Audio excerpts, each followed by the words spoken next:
काषाय वस्त्रं करदण्डधारिणं कमण्डलू पद्मकरेण शंखं चक्रं गदाभूषितभूषणाढ्यं श्रीपादराजं शरणं प्रपद्ये। नमो जन्मभूमी जिथे जन्म झाला, नमो आर्यभूमी जिथे वाढियेला, नमो कर्मभूमी जिथे गुप्त झाला। नमस्कार माझा सद्गुरु दत्तात्रयाला। अवधूत चिंतन श्री गुरुदेव दत्त। साधकांनो, आपण गुरुचरित्राविषयी बघतोय। काल आपण बघितलं वामदेवाच्या स्पर्शाने, त्याच्या शरीराला लागलेल्या भस्माच्या स्पर्शाने ब्रह्मराक्षसाला ज्ञान प्राप्त झालं। त्याला 25 जन्म आठवले। म्हणून त्यांनी वामदेवाला विचारलं की असं काय आहे। त्यावेळेस ब्रह्मराक्षस म्हणतो की मी तुम्हाला तसं भक्षण करायला आलो होतो, पण तुमचा स्पर्श होताच मला माझे 25 जन्म आठवले आहेत। त्यावेळेस वामदेव म्हणतात की अरे हा भस्माचा महिमा आहे। आणि मग तो भस्माचा महिमा ब्रह्मराक्षसाने विचारल्यानंतर वामदेव द्रविड देशातल्या एका ब्राह्मणाची कथा सांगतात, जो व्यभिचारी होता, दुराचारी होता, मदिरा भक्षण अपेयपान हे सगळं करणारा होता। तो मृत झाल्यावर त्याला गावाच्या बाहेर फेकलं, पण त्याचं प्रेत खाण्याकरता म्हणून तिथे कुत्र आलं। जे भस्मावर बसलेलं कुत्र त्या प्रेतावर बसलं आणि त्या कुत्र्याच्या पोटाला असलेलं भस्म त्या ब्राह्मणाच्या कपाळी लागलं, शरीराला लागलं। म्हणून त्याला शिवपुराला घेऊन गेले। हा भस्माचा महिमा आहे। यम ज्यावेळेस शिवदूतांना विचारायला गेला, त्यावेळेस वीरभद्राने सांगितलं की ज्यांच्या कपाळी भस्म असेल, त्रिपुंड असेल, कपाळी गंध असेल, त्रिपुंड असेल, टिळक असेल, अशा व्यक्तीला यमपुराला घेऊन जायचं नाही। त्यांच्याकरता योग्य हे शिवपूरच आहे। हे यमाला सांगितल्यानंतर यमानी त्याच्या शिष्यांना सांगितलं, वामदेव म्हणे राक्षसासी, या विभूतीचा महिमा आहे ऐसी, आम्ही लावितो भक्तीशी देवादिका दुर्लभ। अरे ब्रह्मराक्षसाला वामदेव सांगतात, अरे या विभूतीचा, या भस्माचा महिमाच वेगळा आहे। अरे हे देवादिकांना सुद्धा दुर्लभ असं भस्म आहे, म्हणून आम्ही ते लावतो। ईश्वराच्या गळ्यात रुद्राक्ष माळा आहे, रुद्राक्ष माळेला सुद्धा महत्व आहे। बघा, शिव भस्म लावतो, शिव रुद्राक्ष माळा धारण करतो। शिव म्हणजे आद्य गुरु, आणि म्हणून भस्माला, रुद्राक्षाला अत्यंत महत्व आहे। वामदेव त्याला काय सांगतात ब्रह्मराक्षसाला, पाहे पा ईश्वर प्रीतीसी, सदा लावितो भस्मासी, ईश्वर वंदिल्या वस्तूसी, कवण वर्णू शके सांग मज। अरे ईश्वराचं ज्याच्यावर अत्यंतिक प्रेम आहे असं भस्म मी नेहमी लावतो। आणि ईश्वराचं ज्याच्यावर प्रेम आहे, शिवाचं ज्याच्यावर प्रेम आहे, त्याचं वर्णन मी काय करावं।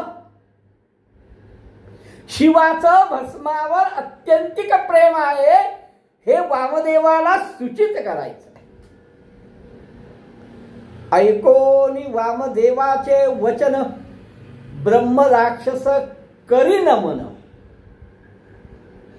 वामदेवानी भस्माचा द्रविड देशातल्या ब्राह्मणाची कथा सांगितल्यानंतर, भस्माचं महत्व सांगितल्यानंतर ब्रह्म राक्षस वामदेवाला नमस्कार करतोय आणि म्हणतोय की तुम्ही ईश्वराबद्दल बोलता आहात, ते मान्य आहे, पण आता तुम्हीच मला ईश्वर आहात. तुमच्या शरीराच्या भस्माच्या स्पर्शाने मला 25 जन्म आठवले, माझा उद्धार होणार आहे. त्यामुळे सद्य परिस्थितीमध्ये तुम्हीच मला ईश्वर आहात. ऐकोनी वामदेवाचे नमन ब्रह्म राक्षस करी नमन. उद्धारावे जगज्जीवना. आता माझा उद्धार करा. ईश्वर तुझी वामदेव. आत्ताच्या क्षणाला तुम्हीच ईश्वर आहात. तुमचं चरण, तुमचं दर्शन मला झालं. माझ्या 1000 कोटींचं ज्ञान झालं. सहस्र जन्मीचे 1000 जन्माचं ज्ञान प्राप्त झालंय. मी काहीतरी पुण्य केलं असेल, मी काहीतरी पुण्य केलं असेल म्हणून तुमचं दर्शन झालं. माझ्या सहस्र जन्मांचं ज्ञान मला झालं. मग मी काय पुण्य केलं असेल तर मला आठवलंय. 25 जन्मापूर्वी मी काहीतरी पुण्य केलं होतं. मी अघोर पाप केलं त्या जन्मात. हे ज्यांनी परवाच्या अध्यायामध्ये आपल्याला कळलं, अघोर पाप केलं होतं आणि म्हणून त्याला 25 जन्म यातनामय कष्टमय जीवन जगावं लागलं. अंतीत त्याला ब्रह्मराक्षस व्हावं लागलं. पण तो म्हणतोय आता की त्या 25 जन्म आधी मी काहीतरी पुण्य केले असेल. तर मग काय केलं होतं? आपण जगी राज्य करिता मी ज्यावेळेस राज्य केलं होतं त्यावेळेस मी थोडंसं पुण्य केलं आणि ते मला आठवलंय. ते कोणतं पुण्य केलं होतं? मी रानामध्ये गुरांकरता मी तळं बांधलं होतं आणि ब्राह्मणाला भूमी दान दिली होती. तळे बांधिले रानात दिल्ली वृत्ती ब्राह्मणासी. ब्राह्मणाला भूमिदान दिलं आणि तेवढंच पुण्य. बाकी संपूर्ण जन्मामध्ये मी अघोर पाप केलं आहे, पण हे एवढंच पुण्य मी केलं आणि त्यामुळे आज असं हे घडलं. वरकड केले सर्व दोषी, बाकी सगळे मी दोषच केले आहे. राज्य करताना हे गुरुवर्या मी फक्त एवढंच पुण्य केलं असं तो वामदेवांसमोर कबूल करतोय. बाकी मी काय तर पापच केलंय, पण एवढंच पुण्य माझ्या हातून घडलं आणि त्या पुण्याचं फळ म्हणून तुमचं दर्शन झालं. मला यमपुराला नेलं होतं. चित्रगुप्तानी विचारलं होतं की काय रे बाबा. यमानी चित्रगुप्ताला विचारलंय, चित्रगुप्तानी यालाही विचारलंय. यमानी चित्रगुप्ताला विचारलं की याचं पुण्य काय आहे. चित्रगुप्तानी सांगितलं हे एवढंच याचं पुण्य आहे. तर एक लक्षात ठेव, तू या जन्मात हे जे फक्त तळी बांधणं आणि ब्राह्मणाला भूमिदान देणं एवढंच जे पुण्य केलं आहे हे तुला 25व्या जन्मात उपभोगाला मिळेल. हे मला आठवलं. तो ब्रह्मराक्षस सांगतोय हे मला आठवलं. चित्रगुप्तानी सांगितलं होतं की 25व्या जन्मामध्ये तुला हे पुण्य भोगायला मिळेल. आणि खरोखर तसंच झालं हो. भेटी झाली तुझे चरण, अहो तुमचं दर्शन झालं. त्यामुळे स्वामी आता माझा उद्धार करा. या भस्माचे महिमान. आता ब्रह्मराक्षस त्याला विचारतोय की या भस्माचा महिमा तू सांगितला, पण या भस्म लावायचं कसं? कुठला मंत्र म्हणायचा? कुठल्या मंत्राने भस्म कुठे लावायचं हे मला आता विस्तारपूर्वक सांगा. भस्माचा महिमा कळला मला. द्रविड देशाच्या ब्राह्मणाची कथा कळली. तुमच्या अंगाला स्पर्श केल्याने मला 25 जन्म आठवले. चित्रगुप्तांनी सांगितलेलंही आठवलं. म्हणजे भस्म महिमा आहे हे मला कळलं. पण ते कसं लावायचं, कधी लावायचं, कुठे लावायचं हे मला आता तुम्ही विस्तारपूर्वक सांगा.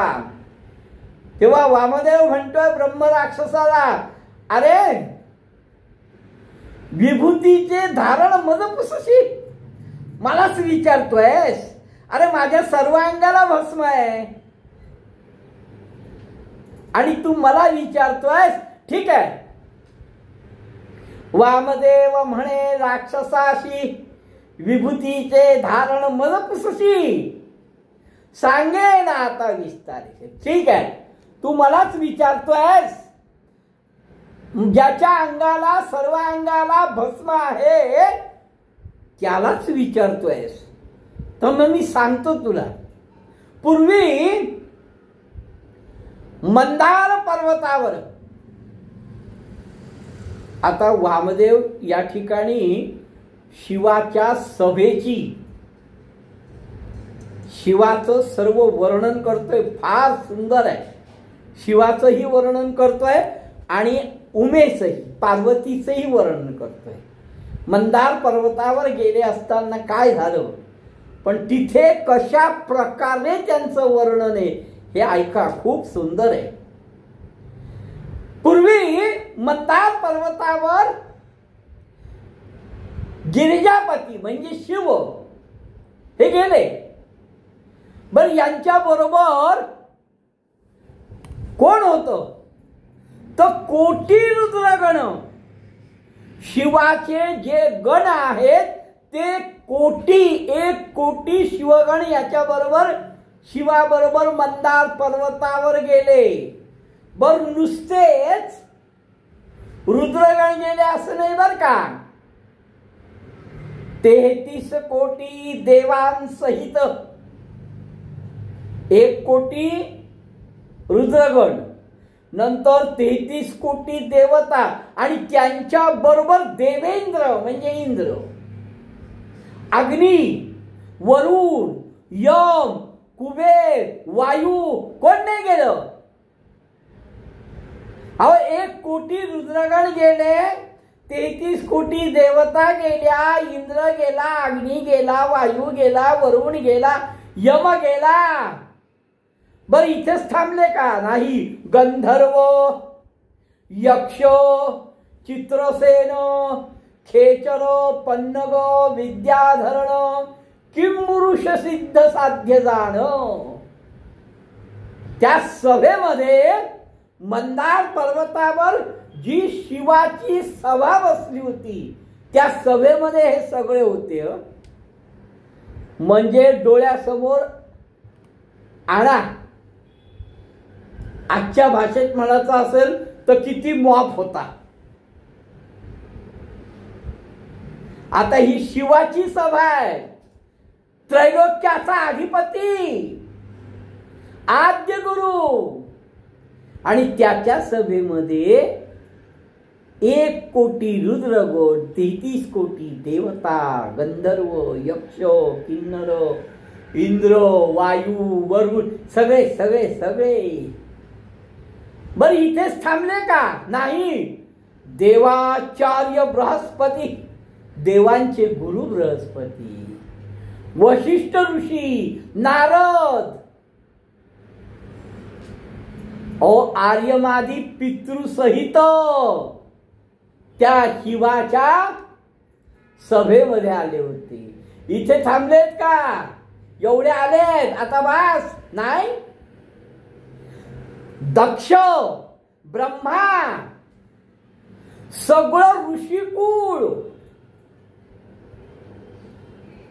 बरं गंधर्व सांगितलं तर या अप्सरा पण आल्या. उर्वशा, रंभा, मेनका, उर्वशादी अप्सरा मेळा आले तया ईश्वर सभेची. काय प्रचंड ईश्वराची सभा असेल. जरा विचार करा, संख्याशास्त्र काय करेल इथे. किती मोठी सभा असेल ती. कोण आलं नाहीये, सगळे आलेत. बर एवढं सोडलं का? नाही, चंडिका पण आली आहे. आणि ती कशी आली आहे? एकटीने आली. चंडिका शक्तिगणांसह. तिचे जे शक्तिगुण आहे, म्हणजे प्रत्येक देवता ही आपल्या गणांसहित या शिवसभेला हजर झालेली आहे. सूर्य आलाय, अष्टवसू आले आहेत, अश्विनी देवता पण आलेली आहे, विश्वदेव आलेले आहेत. ऐक ब्रह्मराक्षसा. वामदेव ब्रह्मराक्षसाला सांगतो, अरे ऐक ऐक, कोण कोण आलंय बघ. भूतपती महाकाळ, नंदिकेश्वर महानीळ, काठीकर दोघे प्रबळ.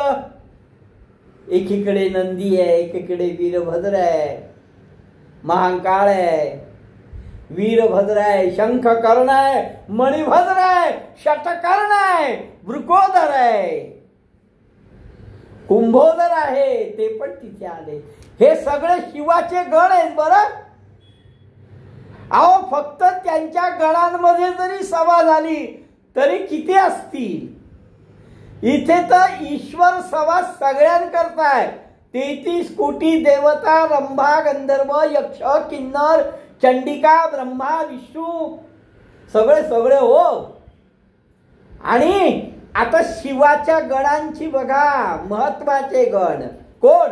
वीरभद्र, शंख कर्ण, मणिभद्र, शतकर्ण, वृकोदर, देवगमान्य, कुंभोदर, कुंडोदर, मंडोदर, विकटकर्ण, कर्णधार, धारकेतू, भूतनाथ. किती मोठमोठाले वीर आहेत. हे शिवगण आहेत.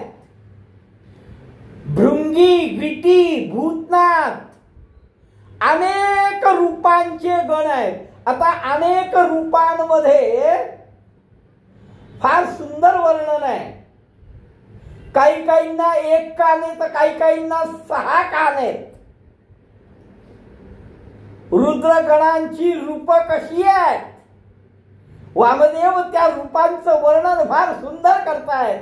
वामदेव म्हणतायत, रुद्रगणाची रूपे कैसी, सांगेन ऐक एक विस्तारेसी, कित्येक कृष्णवर्णासी. कितीतरी कृष्णवर्णीय होते, कितीतरी श्वेतवर्णीय होते, कितीतरी पीतवर्णीय होते, आणि कितीतरी धूम्रवर्णीय होते. हे सगळे शिवगण होते. म्हणून मी मगा सांगितलं की फक्त शिवगणांची सभा असती तर बाकीच्यांना बोलवायची गरजच नाही हो. आता हे रुद्रगणांचं वर्णन वामदेव सांगतो. पहिला वर्णापासूनच सांगतोय. बरं, श्वेतवर्ण, पीतवर्ण, नीलवर्ण इथे थांबलाय का? आहा, हिरवे, तांबरे, सुवर्ण, लोहित, चित्र, विचित्र वर्ण. काय सांगू तुला, कुठल्या कुठल्या रंगाची होती? अरे अनेक रंगाची होती. विचित्र, चित्र विचित्र वर्णाची ती सगळी शिवगण तिथे होते. मंडुकासारखं काहींचं तोंड होतं, ते पण तिथे आले होते. बर, यांच्या हातामध्ये हे जेवढे शिवगण होते, या प्रत्येकाच्या हातामध्ये नाना प्रकारची आयुध होती, नाना प्रकारची शस्त्र होती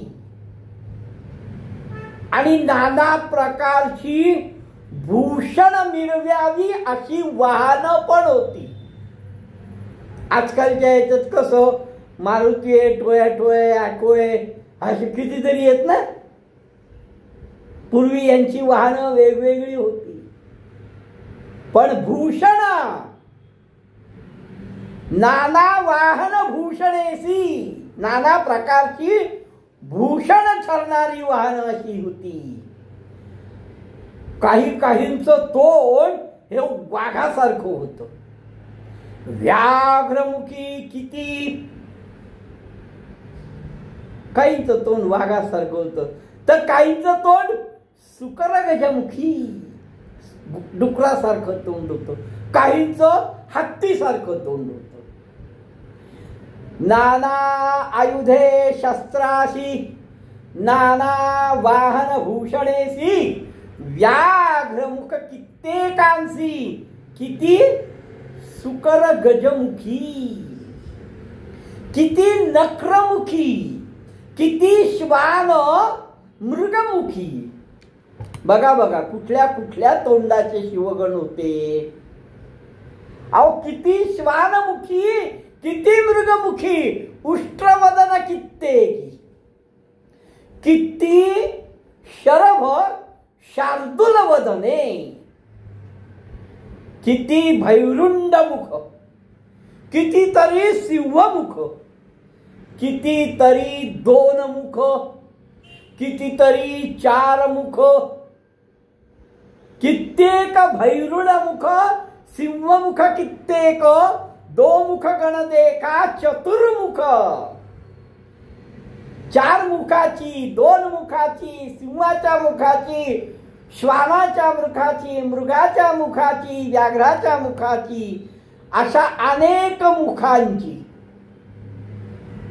चतुर्भुज गण अधिक. काहींना 4 हात होते बर का. काहींना आता इकडे बघा षटमुख आहे, चतुर्थमुख आहे, पण म्हणे काही गण असे होते की ज्यांना मुखच नाहीये. चतुर्भुज गण अगणिक, किती एका नाही मुख, ऐसे गण येतील एक. असे गण त्या मंदार पर्वतावर शिवाची सभा आहे आणि सभेला निघाले आहेत. देव पोचले आहेत, यक्ष पोचले आहेत, किन्नर पोचले आहेत, गंधर्व पोचले आहेत, अप्सरा पोचले आहेत, वसू पोचले आहेत, रुद्राचे गण चालले आहेत, ते पोचले आहेत. चंडिका आपल्या गणांबरोबर गेली आहे, ती पोचली आहे. बर, शिवगणांचं वर्णन करतायत. या देवता आल्या हे तर मान्य, पण जे शिवगण आले आहेत ते कसे कसे आहेत त्यांचं वर्णन आहे. मुखांचं वर्णन झालंय, वाहनांचं वर्णन झालंय. आता म्हणतात काहींना 1 हात होता, काहींना 2 हात होते, काहींना 5-6 हात होते, काहींना 1च पाय होता, तर काहींना पायच नव्हते, काहींना भरपूर पाय होते. हे शिवगण आहेत. या शिवगणांचं वर्णन वामदेव करतायत ब्रह्मराक्षसापुढे. कारण या ठिकाणी शिवभस्माविषयी सांगणार आहे.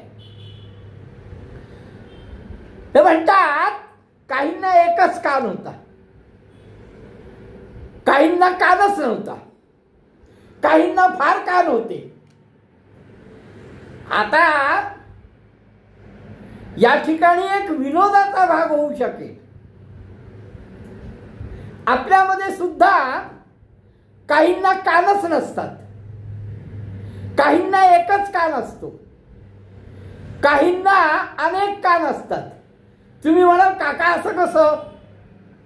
तर ज्यांना कानच नाही त्यांना निंदा ऐकूच येत नाही, म्हणून त्यांना कान नाही. ज्यांना कान नाही त्यांना गुरुवाक्य गुरु आज्ञेशिवाय दुसरं काहीच ऐकू येत नाही. म्हणजे यांना कान नाही. आपण किती त्यांना बोला त्यांना काही फरक पडत नाही, कारण ते ऐकतच नाहीत. ते फक्त गुरु आज्ञा ऐकतात. बर काही नाही एकच कान, ते ज्यांना फक्त निंदा ऐकायची आहे, वाईट ऐकायचं आहे,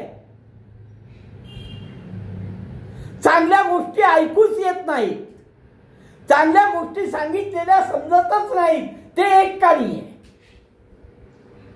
काहींना बहुकान आहे. जो म्हणेल त्याचं ऐकायचं, जो म्हणेल त्याचं ऐकायचं, जो म्हणेल त्याचं ऐकायचं, हा बहुकानी झाला. म्हणजे शिवाचे गण आपण असू शकतो असं म्हणायला काय हरकत नाही. कर्ण नाही कित्येकांसी, एक कर्ण अभिनव कैसी, शतकर्ण बहुकर्ण परियेसी. यांना कसे कान आहेत हे पण वामदेव विस्ताराने सांगतोय. ऐसे गण येती तिथे.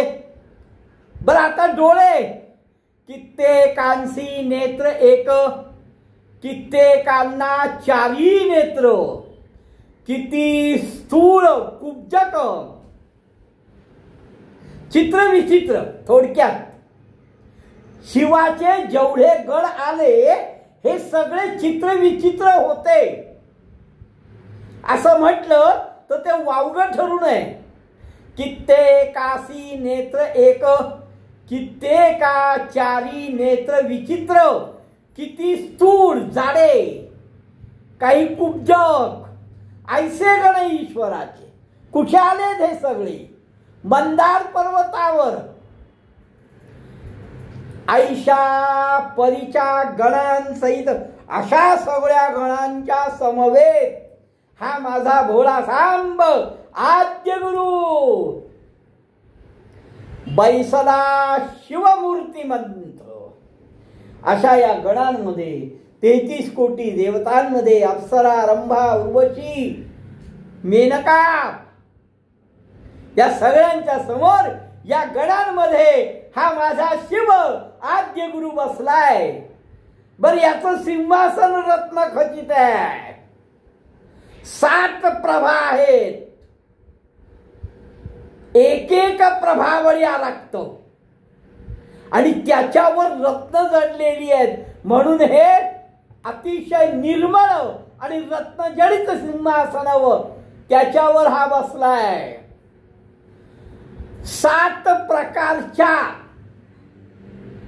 रत्नजडित अशा सिंहासनावर हा माझा आद्य गुरु शिव आपल्या गणांच्या बरोबर बसलेला आहे. ऐसा सिंहासनी बैसला असे त्रिपुरारी, कोटी सूर्य तेज. अहो याच्या तेजाचं वर्णन काय करावं? आद्य गुरु आहे म्हणून अभिमान आहे. आद्य गुरु आहे म्हणून अभिमान आहे. याच्या तेजाचं वर्णन कोटी सूर्यापेक्षा जास्त आहे. आम्हाला ते कोटी सूर्यासारखं भासतंय असं वामदेव सांगतोय.